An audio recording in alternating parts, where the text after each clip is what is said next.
Hello guys, this is UniversalGiant and welcome back for more of Let's Play Pokémon SoulSilver. Last time we explored Olivine City and today we're going to be heading up the Olivine Lighthouse here, also known as Glitter Lighthouse. Now, as much as I really love the music in here, it doesn't necessarily fit the mood, so to speak. I mean, this isn't supposed to be a haunting or daunting or scary place, it's just a lighthouse. And for some reason the game felt the need to make it all scary-like. But I really do enjoy the remix for the music here, it's just much more fitting elsewhere. And of course, there are trainers for us to fight like our rival hinted to us. This guy's probably got the strongest one in the tower, level 22 Noctowl, which is the evolved form of Hoot Hoot. Very strong on the special defensive side, but he can't really do much to hurt Krako as long as his charge beam hits. But yeah, Noctowl learns some pretty cool moves as well. It's just another one of those Pokemon that even though it can learn a whole bunch of different moves, it doesn't necessarily have the stats to back them up. So it's versatile, but that doesn't really help too much, and that didn't do nearly as much because it's a special attack, and this guy really likes taking special attacks. Also, stupid me, this is my second take doing this, not because I failed, but because I accidentally closed out of my recording as it was saving. Once again, reasons why you should always create a backup save. Always. Because I've been off-screen saving in the middle of episodes the entire time. And if I didn't make up that backup save, well, you'd miss out on half the tower here, so always make backup saves, even if you don't think you need them. Even if you have to use state saves, always make a backup. And over here we've got ourselves a sailor, so there's no reason for me to switch out from Krako. He's going to be the highest level member of our team for a while, isn't he? Because we got a couple of water routes to... in addition to the sailors we keep running into here. And the sailors, of course, have water-type Pokemon.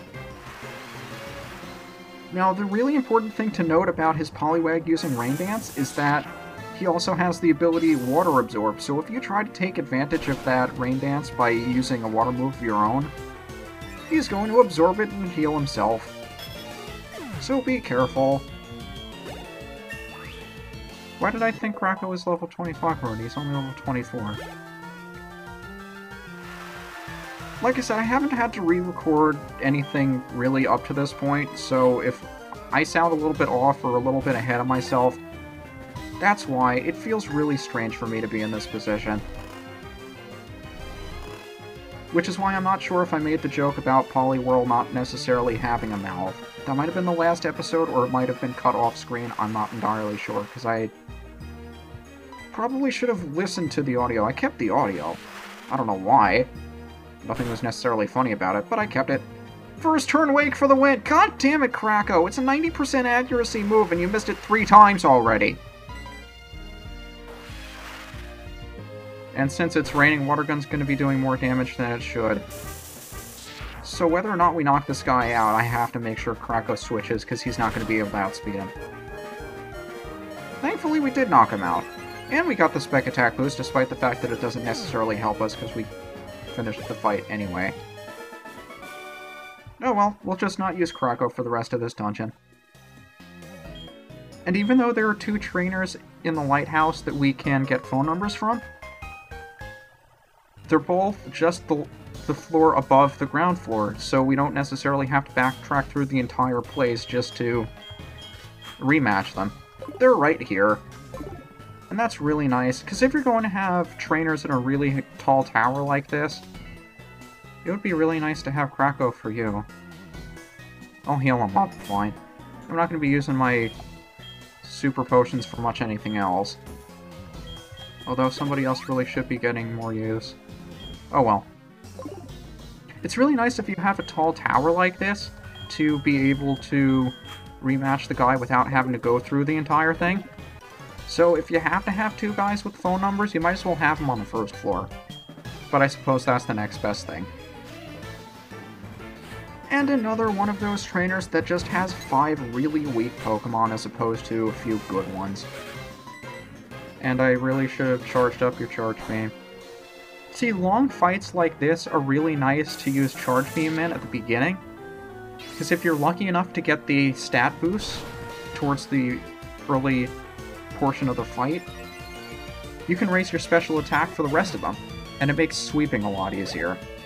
Now, I don't necessarily like using stat buffs in this game, if only because I really enjoy switching out and using Pokemon depending on what the situation is, so I can evenly distribute the experience throughout my team.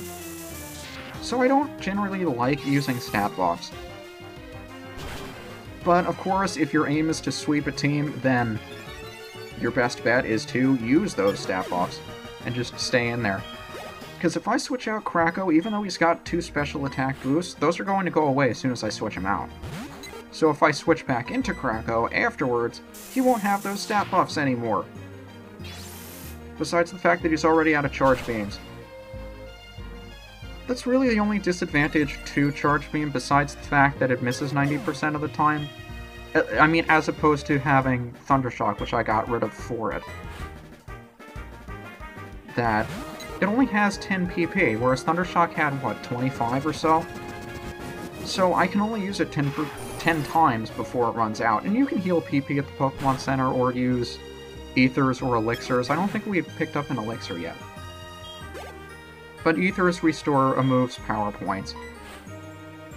And this is the only point where it would really become relevant if you're using somebody more often than you should be. I mean, this would happen a lot to you if you were like most of us when we were really young and you only used your starter. So your starter would be like 15, 20 levels above where he should be, and he'd be the only one you'd be using. He'd be running out of moves to use very quickly.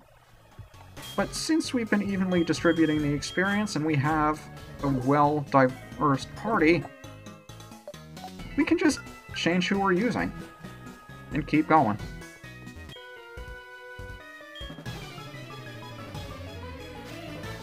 Now, for the longest time, I thought the gentleman had monocles. I can't tell if he does in that sprite.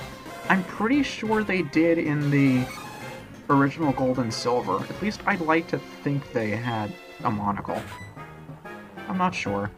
He has Growlithe. Growlithe likes using Ember.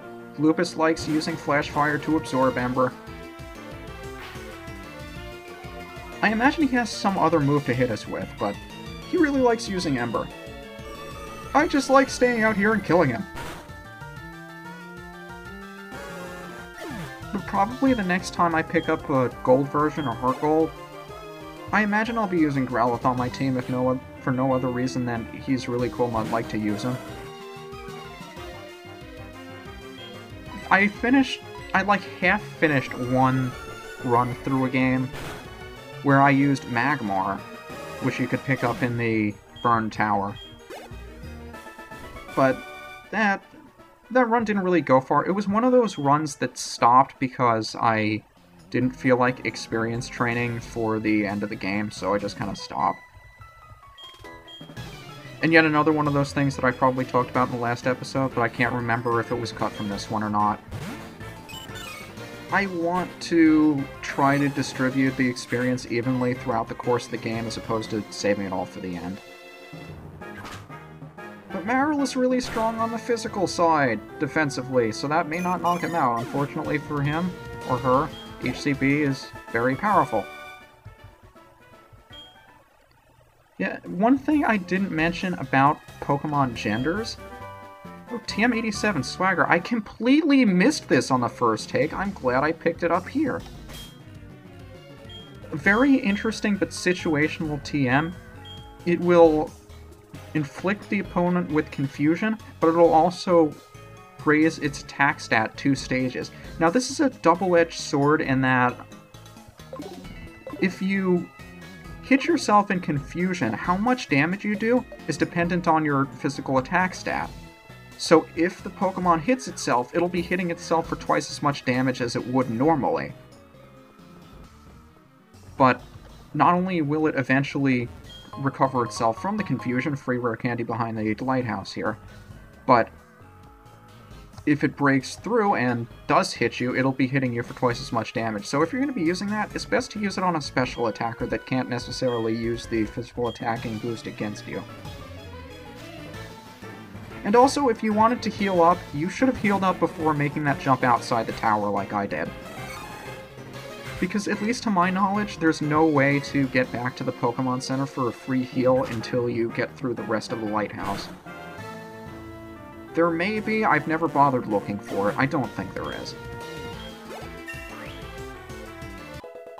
But again, we're able to catch Krabbies now. Krabby's a really interesting water type to use as well that I've never tried because I don't know why. I mean, when I was younger, I only wanted to use Pokemon that were either really cool or really powerful. Which is why I'm pretty sure I used Legendaries in my first Pokemon game. I was like... How old was I? I had...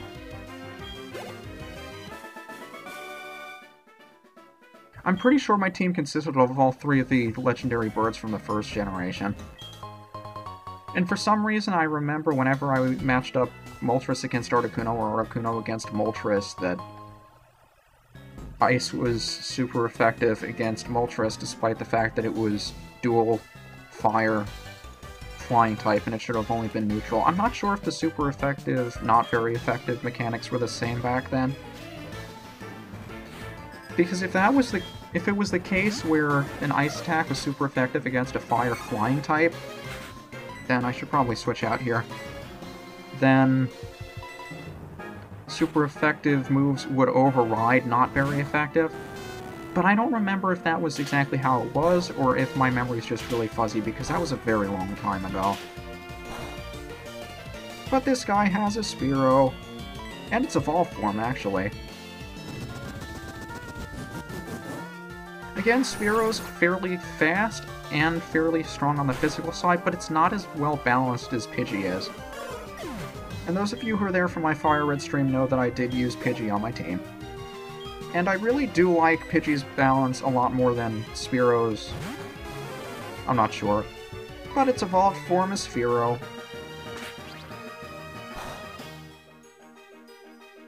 Now, Fearow is one of those Pokemon from the first generation, there are a lot of them like this, that use the same cry as other Pokemon. For instance, I'm pretty sure Fearow's cry is the same as Cloyster's. And I don't know if they did that because they didn't necessarily have enough memory on the Game Boy cartridge to store more than a certain number of Pokemon cries. Something really interesting to think about. There are a lot of really interesting things to think about I bring up in Let's Plays. That's what I like the most about them. They make you think about things that you generally wouldn't think about before, or not necessarily pay attention to. I mean, you notice here and there, okay, here's a little tidbit of information that's kind of cool to know. But you'd never really think about it. If you have to be talking about it for, I don't know how long this is going to go on, but let's say for like 20 or 30 hours. If you're talking about a game for that long, you're going to be bringing up a lot of questions that you wouldn't normally talk about. So it's kind of cool to be thinking about these sorts of things. But you can see we're almost at the top. We're on the opposite side of the wall than we were before. Still a couple of trainers to battle our way through.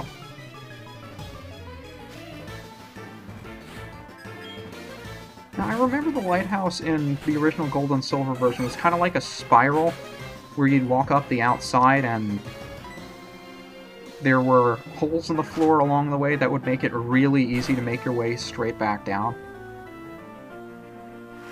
You're gonna do the same thing the Poliwag did before, ain't you? Now, it's interesting to see an area like this completely redone, but it's also a little bit sad because well, since it's a remake, you're always thinking about the old version and what it was and what it could have been. But I think for areas like this, where they almost did a complete overhaul, it's not necessarily a bad thing. I think they did it very well. They stayed true to the lighthouse feel, but at the same time, they didn't take too much away from it. You know, it's still similar in feel. And since flying is strong against fighting type, Goodbye, Machop. Have I actually said Machop once in this LP? Because I remember specifically one Machop that we ran into was Hiker Anthony's, and I specifically called it Rasslin instead of Machop, and I don't know if anybody picked up on that. That's always the awkward thing about making a somewhat obscure reference in an LP, especially to LPers that other viewers may not necessarily know about. If I make a reference like that and nobody says in the comments what it is, then I don't know whether or not anybody got it, and if I just sound like a complete idiot for using it. Counter! Hold on, I should probably explain what Counter does. Counter is a very interesting move, but it's extremely situational. You'll attack last on the turn, but if your opponent inflicted physical damage on you, and you survive the hit, you'll deal twice as much physical damage back to it. Generally not something you want to be using if you're just playing through the game normally like I am, but of course there's always a situation where it may come in handy. I forget what the special equivalent of Counter is. I want to say it's Magic Coat, but I'm not entirely sure on that. Just get used to fighting these fighting types, because we're going to be fighting a whole bunch of them when we get to Cianwood.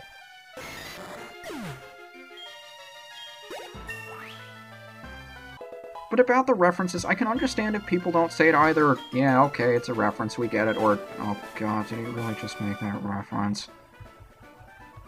So I can understand if nobody points it out, and it's kind of silly for me to expect you to every single time. I just want to know that they aren't going over people's heads, or if I should just stop making references entirely, and people don't want me to make them anymore. Oh hey, it's the Pokemon that isn't feeling well. It's an Ampharos. And up here's the gym leader as well, Jasmine. Now Amphi always keeps the lighthouse lit so people can see it when they're sailing around, but unfortunately, she can't leave Amphi's side, so we have to go to get the medicine from Cianwood City for her. Why are we always the one doing the favors? I suppose we can. I mean, she does have to stay here with Amphi, and if you talk to your Pokemon here, it should, at least at some point, be concerned for Amphi's health. Like it would say, HC Beetle is concerned for Amphi, or something along those lines, but he's not saying it. Oh well. The interesting thing, if you talk... Like, most of the time I would have... Say if I had Sleepy here, Sleepy would eventually evolve into Ampharos. If you talk to, say, another Ampharos, it'll be really interested in it, and I'm not sure if that's dependent on whether or not it's in the same egg group and can breed with it. That would be a really interesting touch. But I know some Pokemon, if you talk to them, are really interested in Amphi. And yes, we could have taken this elevator all along, we just wouldn't have been able to get to Amphi or Jasmine because the elevator... I mean, the door into his chamber would have been locked. We had to open it up from the inside. So, now that we know what we need to be doing, next time, we'll be making our way south across the ocean, over to Cianwood City. This is UniversalGiant, and HCB is playing on the sand. Assuming this saves, I'll see you next time.